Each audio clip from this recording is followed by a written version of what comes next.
Hello, my classy people. Wayne Bolden from the Speed King channel as always. And of course, you see I'm not in the studio. It is being upgraded as we speak. It's Sunday evening. We'll be back in the pocket probably Tuesday or Wednesday for our 2-year anniversary as we head towards Traverse Day. That'll mark 2 years for us on YouTube and building the community. So again, I just want to say thank you for all your support and your donations. That is the money that we're pouring back into the studio. And of course, continue to support us by purchasing our tip sheets. You can email us for any track in North America. They're $20 per track at speedking24@yahoo.com. And we have these shirts here, right, that are limited edition that you can purchase for 22, 24 bucks or whatever. And you can always support us by buying the Speed King a coffee. Well, I'm telling you right now, right? So you know we're looking at the races at parks on Monday. So it's Sunday evening. We got to get them out because we're behind the curve. Kind of took some time on Friday and Saturday to relax a little bit. And these races are really shapy. So I've already did the 12th race and the 11th race, and I'm looking at the 10th race.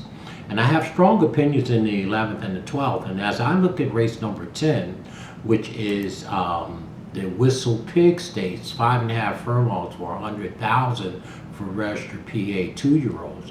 It's a full field of 12. This looks like a walkover to me, which makes me think I can play a hard pick 3, races 10, 11, and 12. Okay. Of course, in race 11, I love Barine. And then, of course, you could use the 6. And in the 12th race, in the Stormcat stake race, I love Todd Pletcher, 2 Bossy or something, or 2 Boss. So I'm telling you, in this 10th race, I'm going to give you our top pick, but I don't think you're going to have to look far after that. Okay, these are 2-year-olds, and they can jump up, right? They're lightly raced, so anything could happen. But to me, the number 7 horse in this year's Whistle Pig Stakes, race number 10 at the Parks. The number 7, 90% Maddie, trained by Robert Reed Jr. Well, I'm telling you right now, this horse is 1 for 1. Robert Reed Jr. is the trainer at 22%. He has Frankie Pennington in the arms, just like with Barine, okay? Actually, maybe that's the double, the 10th race back to the 11th race. Maybe it's going to be a Cole 7-7 double. Robert Reed, Pennington. Well, in the 10th race, 90% Maddie is 1 for 1, and she ran that at the Parks on July 9th, 44 days ago in the maiden special race for 42,000. Set beautifully, ran a beautiful, only won by a nose, but the second place horse was 5 lengths in front of the rest of them. This horse earned a speed figure that day that just absolutely crushes this field, unless somebody jumps up from nowhere and be a world beater. Because going in, this number 7 horse, 90% Maddie, should absolutely crush this horse. And when I ran him through our database, this horse should be 3 to 5 in our database if we were making the odds. That would be fair. The horse has a 38% win probability. Horse is 7 to 2 on the morning line, and that's a mistake. And that's the favorite odds, 7 to 2. So again, I don't know what the morning line guy is doing over there, but the number 7 horse won't be nowhere near 7 to 2, because anybody with any kind of data, any kind of speed figure, any kind of racing form can see that the number 7 horse is so much faster than the rest of these horses in this race. Now again, they're 2-year-olds, they're babies, they can jump up and run the race of their life. That's what they do. When they run, they jump big, right? They don't have a lot of history. But to me, it's all about the 7 horse, 90% Maddie. I'm going to try to play a hard double. Robert Reed, 7-7, 10th race to the 11th, and then I'm going to play a hard pick 3 back to Todd Pletcher's horse in the Stormcat, the number 6. So it's going to be 7-7-6 for us. And sprinkle in a couple there if you like. Okay, our second pick in the 10th race behind 90% Maddie, well, I mean, the rest of them are so bad, I guess you would have to look at the first-time starter, Luxter. Luxter is 6 to 1 on the morning line by Peace and Justice. It's Todd Pletcher and it's Irad Ortiz, right? Okay, so maybe that's the other horse in here outside the 7. You know, Pletcher's dropping in here with a maiden, okay, into a stake race. Well, he don't have to beat much. This is a very, very bad field.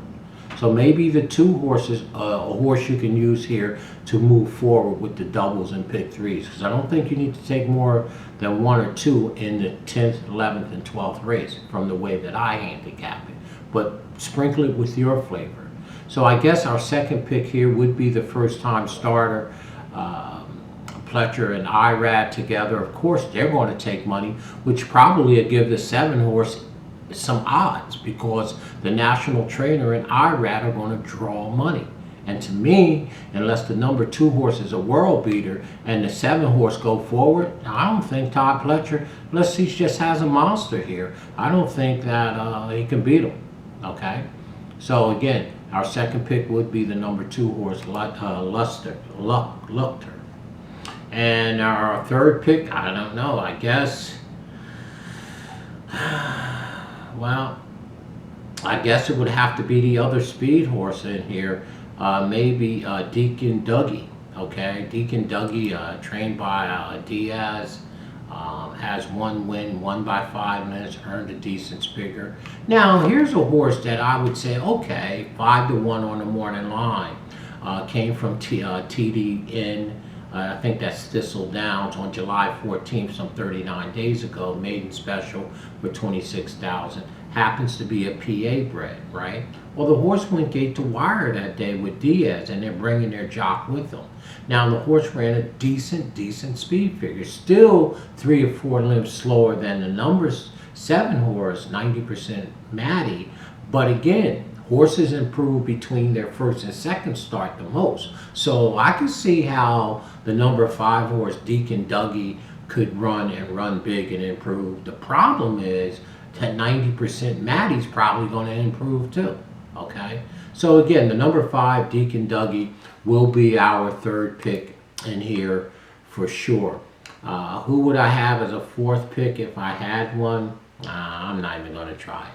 Okay, so in the 10th race in this year's Whistle Pig Stakes, to me, it's all about the number 7 horse. Okay, 90% Maddie at 7-2. You might get a square price for the mere fact that our second pick is trained by Todd Pletcher and you have Irad Ortiz in the yards. So for us, it's 7, 2, 5 in that order. We're going to play a 7-7 double. Maybe we'll play a 2-7 with the 7 and a 7-7-6 pick 3 from the 10th, 11th, and 12th. These races look very chalky and they look very, you know, formful. So again, I may bang a, you know, nice pick 3, $8, $10, $20, $30 like that for sure. So in the 10th race, 7, 2, 5 in that order for sure. Let me know what you think. These races look pretty chalky to me. Let me know what you think. Let's get a healthy dialogue. Have a great, safe work week. As always, be careful out there as we move towards another weekend in another 4 or 5 days for sure. Great racing.